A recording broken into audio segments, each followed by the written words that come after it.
Por lo tanto, hoy día vamos a seguir con un experto más, un experto internacional que es justamente en nuestras aulas presente, un colega, un compañero mío, un amigo mío, Pablo Caiza Sánchez. Pablo Caiza ha obtenido su PhD en Ingeniería Civil en la Universidad de Illinois en Urbana-Champaign en el año 2012. Ahí fue primero becario Fulbright y luego asistente de investigación, siendo además asistente de docencia en varios cursos de estructuras.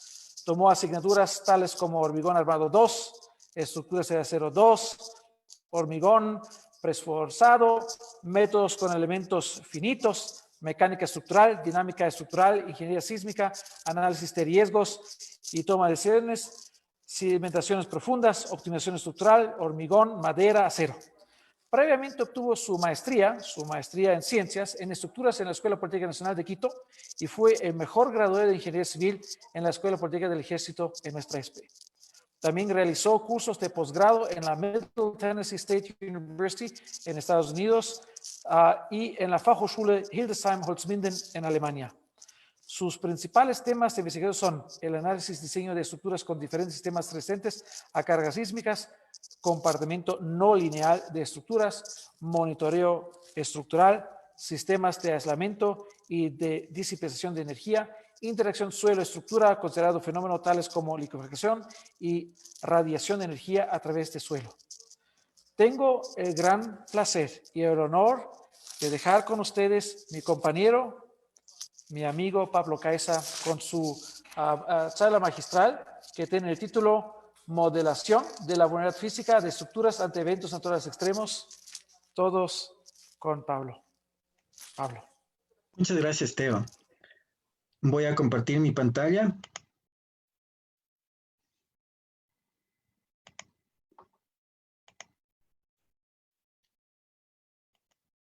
Muy bien, entonces si hay alguna novedad enseguida me comunican. Esta es mi presentación. Como ya se ha indicado, la modelación de la vulnerabilidad física de estructuras ante eventos naturales extremos. En la tabla de contenidos tiene su introducción. Voy a hablar de la vulnerabilidad sísmica y luego de modelos no lineales dentro y fuera del plano. Aquí viene una pequeña introducción. El trabajo que estamos realizando en realidad no es solo parte de unos técnicos, de unos ingenieros civiles, mecánicos, es de una serie de personas que están involucrados en una serie de aspectos para la evaluación del riesgo. Uno de los proyectos importantes que tenemos es el proyecto SARA, South America Risk Assessment. Entonces aquí ven que tenemos diferentes partes para formar el riesgo. Hay un componente riesgo, un modelo de exposición regional, vulnerabilidad social y resiliencia, pérdidas a nivel nacional y regional, y ciudades como escenarios. Son muchos aspectos importantes que tienen que trabajar en conjunto y es lo que en realidad está buscando el nuevo centro CERAM. Cuando hablamos de un aspecto particular, que es el que nos interesa en esta conferencia, el peligro sísmico, nos damos cuenta enseguida que dos de nuestras ciudades más importantes, por ejemplo, Guayaquil y Quito, y en realidad todo el país, pero especialmente vamos a enfocarnos en dos ciudades con centros urbanos importantes, tienen valores altos de aceleraciones, 0,4G y 0,5G respectivamente.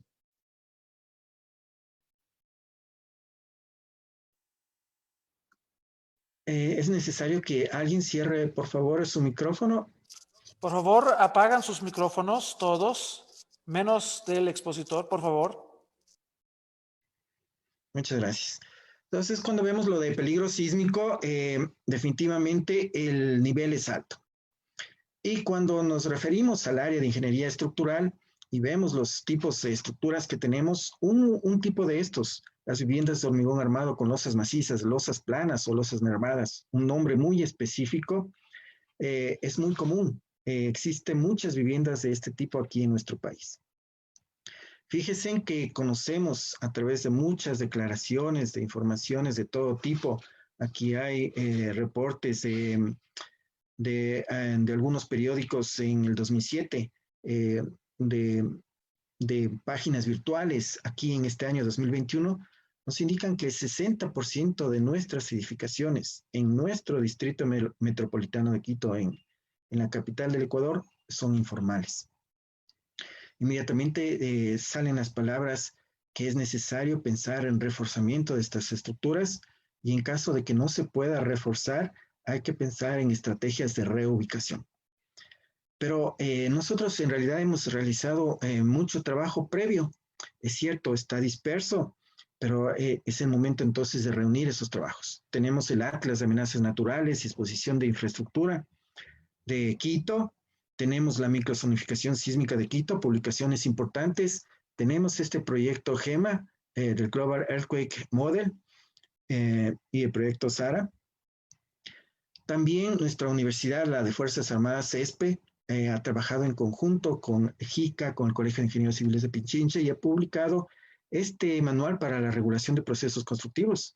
Como ustedes pueden ver, no solo es un manual relativamente moderno en el 2019, el 2020, sino que también hay una serie de artículos adicionales que los disponemos en la revista internacional que también publica la Universidad de Fuerzas Armadas. No solo eso, hay muchos participantes en este trabajo, también está la empresa privada y tenemos, por ejemplo, Ideal Alambrec, que tiene productos con una estrategia de reforzamiento de estructuras, el enchape de las viviendas.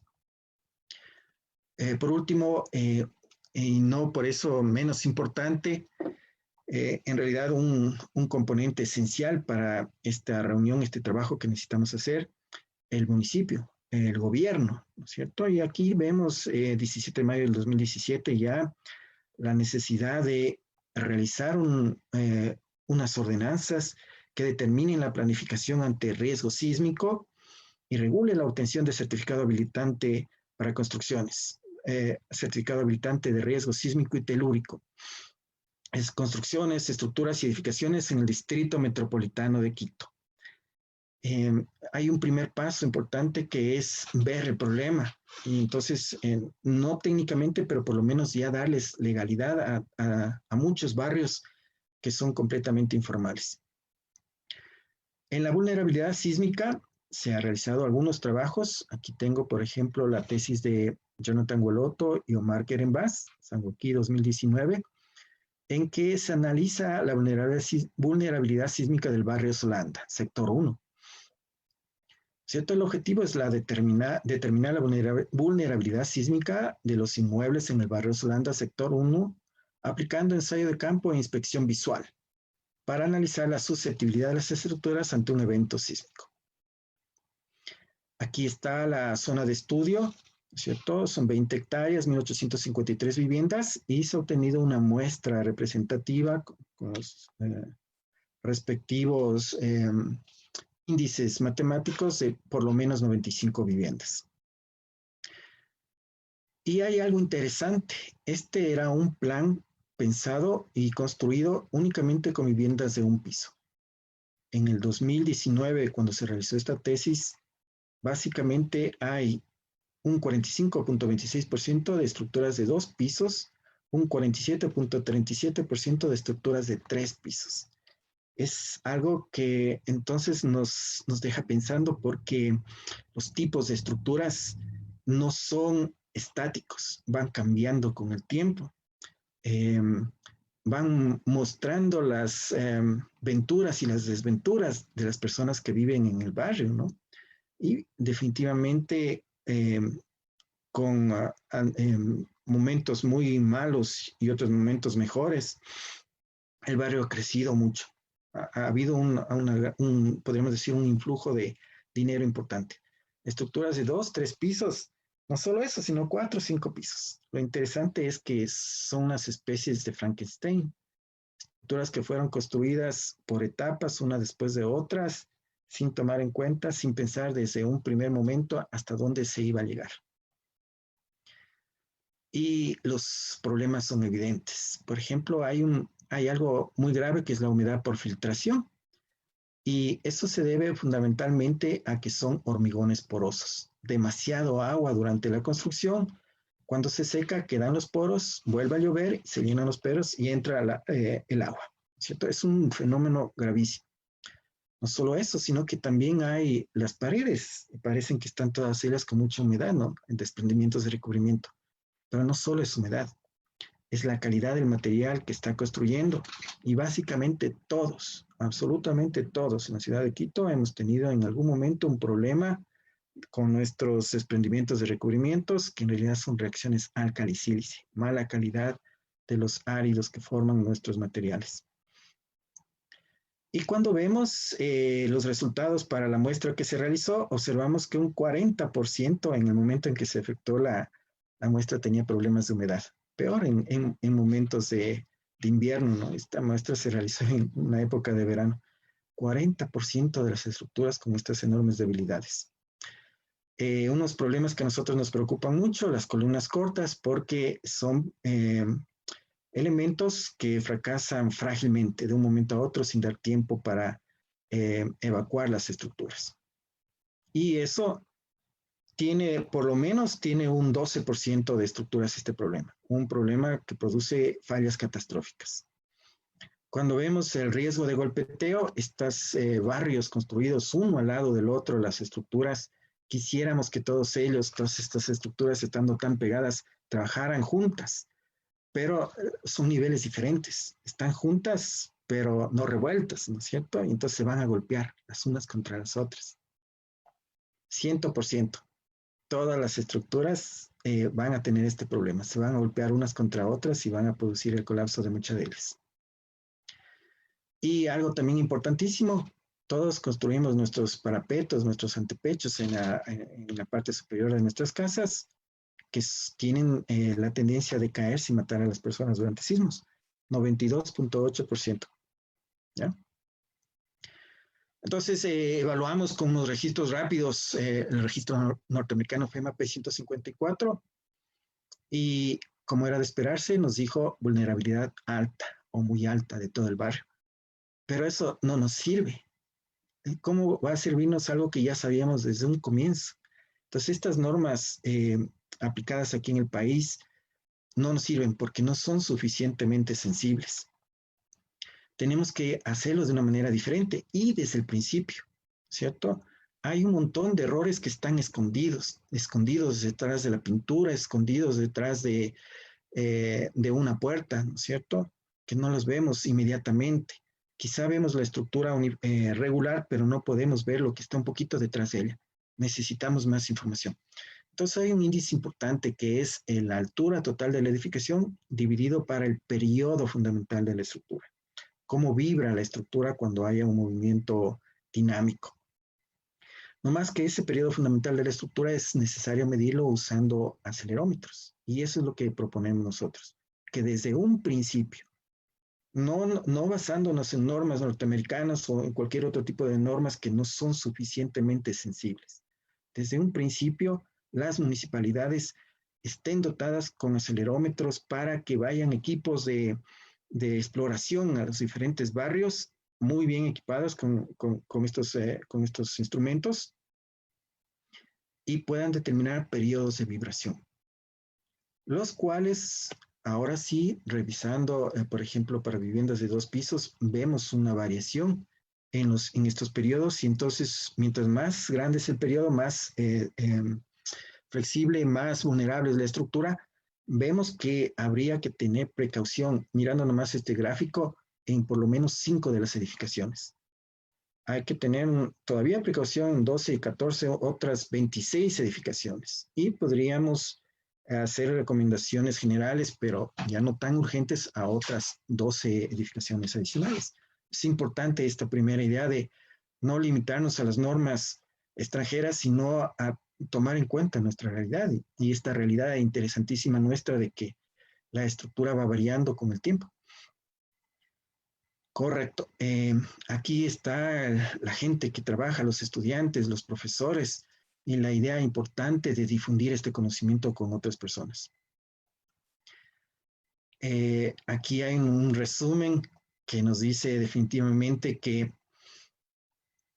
lo que sabíamos de una manera estándar es insuficiente ante la realidad. La realidad es mucho más compleja que que unas ideas muy sencillas que uno puede aprender en el aula. Tenemos que ir al campo, tenemos que ir bien equipados a enfrentar esas realidades complejas.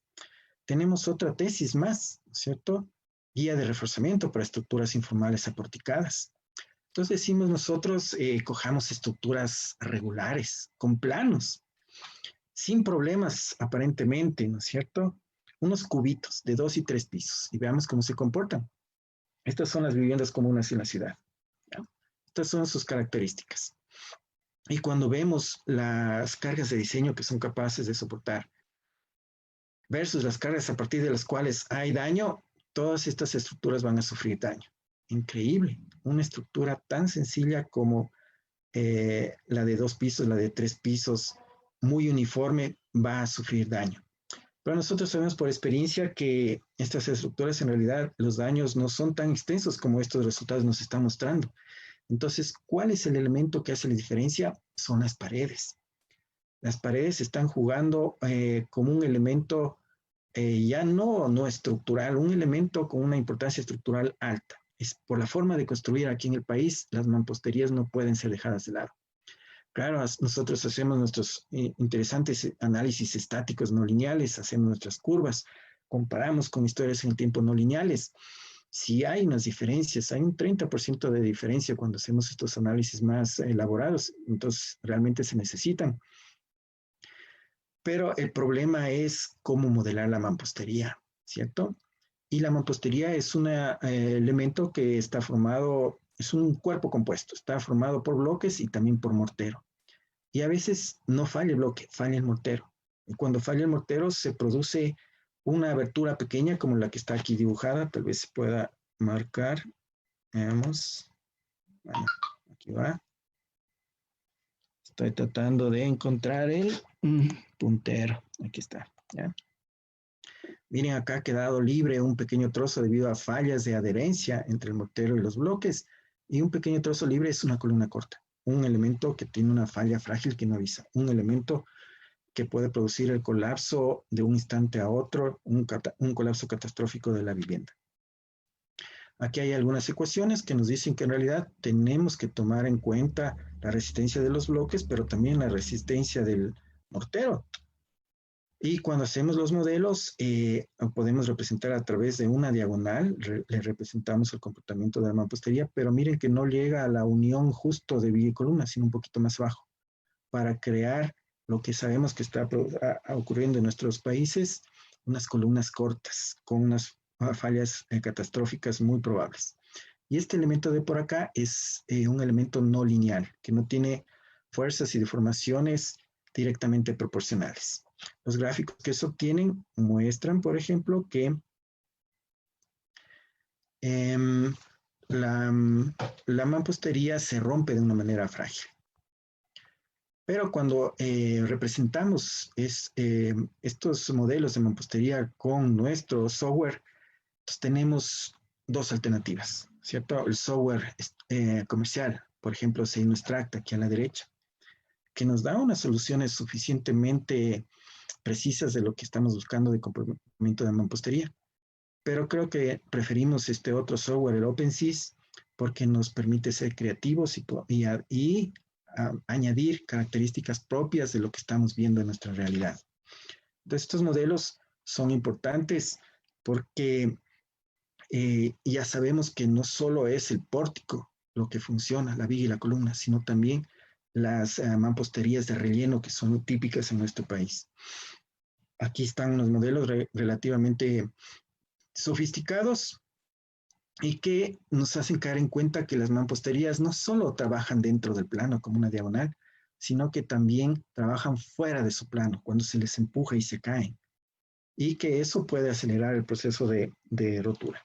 Aquí hay unos resultados que hemos obtenido ya. Pensamos que es necesario incluir las mamposterías, son inevitables, un elemento clave para entender el comportamiento de nuestras estructuras. Y en el caso de que funcionaran bien, ¿no? Que es el ejemplo que está acá, ustedes observan que en una curva que muestra cargas contra desplazamientos, la estructura con pared soporta más. La pared da su contribución, pero luego se rompe, ¿cierto? y se rompe y llega a la línea azul, que es la estructura calculada sin considerar mampostería. Y de nuevo, otra mampostería en algún otro lado, también llega a su punto clave, se rompe. Y otra vez llega hasta el punto de desempeño de la estructura sin mampostería, ¿no es cierto? O sea, unos puntos que se acercan a la curva sin mamposterías. Pero luego ya se estabiliza, la mampostería en otros vanos está funcionando bien y de nuevo se rompe. Y esta vez, como ven, aquí hay un salto de discontinuidad que por suerte se logra superar. Estos modelos ya nos están entonces dando una mayor información que va a ser necesaria incluirla en nuestros modelos para evitar estos problemas que hemos visto, por ejemplo, en el sismo del 2016. Escuelas calculadas por ingenieros, construidas por ingenieros, fiscalizadas por ingenieros y que colapsaron. Entonces tenemos que mejorar eso.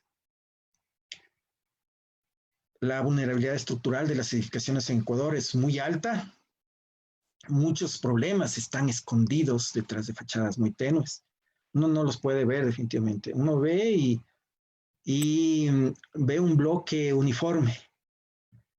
Para lograr descubrir estos problemas necesitamos algo más, ¿no es cierto? Registros acelerográficos desde un instante para determinar medidas más técnicas como los periodos de vibración de las estructuras. Desde un primer instante, en el primer chequeo visual eh, inicial con algún componente adicional, ese componente adicional debería ser la medida de vibraciones de la estructura, por lo menos en el punto más alto de ella. El uso de metodologías de otros países no da resultados suficientemente sensibles a nuestra realidad. Entonces, sí, FEMA P154, excelente, la norma norteamericana, pero acá no sirve. Es necesario recurrir, insisto, desde un principio a herramientas tales como acelerómetros para conocer mejor el comportamiento estructural de las edificaciones. Y esta presencia de la mampostería permite explicar por qué las edificaciones residenciales no colapsan en mayor número, ¿cierto? No son las vigas y columnas lo que evitó el colapso de muchas estructuras en el último sismo, 16 de abril de 2016. Fueron las mamposterías. ¿Pero a qué costo? Un costo altísimo, muchísimas mamposterías destruidas y luego reparar eso es demasiado. Entonces es necesario incluirlas en el cálculo estructural. Y eso es lo que tenemos que luchar en este momento. Estamos realizando modificaciones, actualizaciones a la norma ecuatoriana de la construcción y hay que luchar para que entonces se considere este problema y se ya incluya la mampostería en nuestros cálculos. Ahora, es cierto, los modelos analíticos son relativamente complejos, los modelos analíticos para la mampostería. La mampostería es un elemento compuesto, es decir, formado por mortero más bloques, y no solo la geometría, el otro problema son las cargas, ¿no? No solo están dentro del plano, sino fuera del plano. Es un problema, diríamos, 3D, tridimensional. Con esto quiero agradecerles que estén ustedes en este momento observando la conferencia. Esta es mi dirección, mi teléfono de contacto, mi correo. ¿Alguna pregunta, por favor?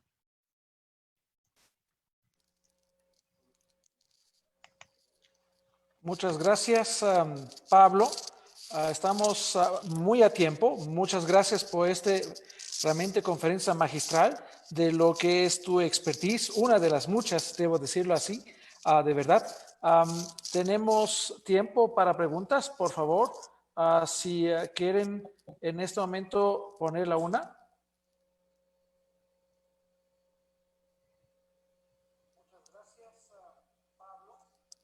Tenemos solamente saludos hacia ti y a lo que estamos haciendo aquí. Yo puesto, aquí está. Fernando Villasís dice que interesante el uso de la mampostería. Nunca pensé que tenía alguna utilidad estructural. Bueno, hay varias, pero bueno, si quieres comentar algo en ese sentido, Pablo, por favor. Sí. El sismo del 16 de abril de 2016, que fue el último recordatorio del país en el que vivimos, podría llamarse el sismo de las mamposterías, porque la mayor parte de daños ocurrió allí. Vigas, columnas, el esqueleto estructural, las losas, los daños fueron relativamente moderados. pero al final los costos de reparación, que fundamentalmente es una mampostería, como 1.200 millones, o sea, mucho dinero invertido en esas mamposterías. Y eh, la forma de construir que tenemos de nuestros pórticos es ahorrando material, columnas, vigas, columnas esbeltas, vigas perdidas dentro de la losa plana. Esas son estructuras flexibles. Es cierto, pueden deformarse mucho, pero la mampostería que está rellenando esos espacios, no, entonces se va a dañar mucho. Y el otro problema es que cuando el pórtico se deforma mucho, aparecen unos efectos adicionales P delta, que son los que producen el colapso de la estructura. Entonces, no aparecieron esos efectos P delta tan importantes en nuestras estructuras durante el sismo del 16 de abril, porque se redujeron gracias a la presencia de las mamposterías. Se sacrificaron esas mamposterías, evitaron que la estructura colapse, pero los costos están demasiado altos. Hay que pensar en formas de aumentar la rigidez de nuestras estructuras y eso podría ser justamente una forma que ya se ha hecho a través de los enchapes. Hay algo importante también de que estas son ideas que son relativamente nuevas, incipientes, que se están desarrollando y que la academia podría tener un gran papel difundiéndolas. Y algo que yo he escuchado es que nuestros estudiantes, que son una enorme fuerza que tenemos, podrían ayudar en una especie de conscripción, eh, haciéndose cargo de las construcciones de nuevas casas, chequeando la construcción de nuevas casas durante ciertos periodos de tiempo y recomendando estos tipos de reforzamientos de mamposterías. Completo la respuesta. Muy bien, gracias. Tenemos otra inquietud del Eric Chaco, que dice, ¿cada qué tiempo se actualiza el Código de la Construcción o Reglamento Estructural en Ecuador? En esto voy a añadir, y yo tengo la misma pregunta, más comentario, pregunta para ti como profesional en esta área, ¿qué periodicidad tiene que tener ese tipo de mejoras de nuestro Código Ecuatoriano de Construcción debido de las cosas que ocurren? Porque recuerdo que en Japón, cada vez que pasa un terremoto, chequean las cosas que han ocurrido y lo mejoran en base de lo vivido. Y también cosas que ocurren en otro país, en otros países, también lo toman en cuenta para su código de construcción. Por favor, tal vez tu comentario en este sentido. Sí, nuestra norma actual es del 2015. Fue del diciembre del 2014, pero se difundió en el 2015. En este año 2021 ya hay un trabajo de unos 3 meses para la actualización. Hay un compromiso de entregar a finales de este año ya los borradores de esta actualización y ojalá se pueda ya entregar esta versión actualizada en el 2022. O sea, en definitiva, nos demoramos 7 años. Ahora, la cuestión es que cuando vino el sismo del 2016, la nueva norma apenas tenía un año, o sea que no hay básicamente estructura que haya sido hecha con esa nueva norma. Está hecha con las normas de 1999, del 2001. O sea, normas que tenían unos 15 años de antigüedad. Es cierto, cada vez que hay una nueva norma, hay mejoras, hay cambios importantes y no es algo que es estático. Como tú dices, Teo, cada vez que hay un sismo, hay la oportunidad para mejorar. Muy bien, gracias. De esto creo que está por largo de intervenir y obviamente discutir y hasta debatir sobre la intervención que debe hacerse en nuestro Código Ecuatoriano de Construcción. Y lamentablemente, como dijiste, se tomaron 7 años para se dar cuenta de los cambios que realmente se necesitaban para el código. Aquí tenemos otra pregunta que realmente también tenía yo más o menos, de Carlos Aldana, que dice, tomando en cuenta la experiencia del último sismo que se dio en nuestro país, ¿qué tipo de mampostería se utilizó en el nuevo edificio de posgrados de la ESPE? Excelente exposición, también pone allá, y felicitaciones. De mi parte también quería preguntarte para que dices a la gente dónde se ubicará justamente nuestro CERAM, nuestro Centro de Gestión de Riesgos, Centro de Investigación de Gestión de Riesgos, qué tipo de material se ha utilizado. Un pequeño comentario tuyo sobre esta pregunta y mi comentario. Muchas gracias. Es una oportunidad para decir algunas cosas buenas que hemos hecho, tal vez para sentirnos orgullosos. Nuestras autoridades nos pusieron un reto importante. Fue construir un nuevo centro de investigaciones de 23,000 metros cuadrados con las últimas tecnologías y confiaron en los docentes de la universidad, en un equipo liderado por el doctor Aguiar y en el que yo participaba. Entonces, construimos 3 bloques. El bloque central tiene elementos de disipación de energía y los 2 bloques laterales tienen elementos de aislamiento de base.